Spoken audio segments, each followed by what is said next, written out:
दोसर पायब कौन ठाम, हे दुल्हा दुल्हन सीताराम जनकपुर में।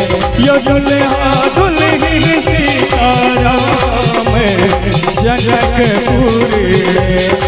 एहन सुंदर मिथिला धाम दोसर पायब कौन ठाम, दोसर पायब कौन ठाम, दुल्हा दुल्हन सीताराम जनकपुर में। यो दुल्हा दुल्हन सीताराम जनकपुर में।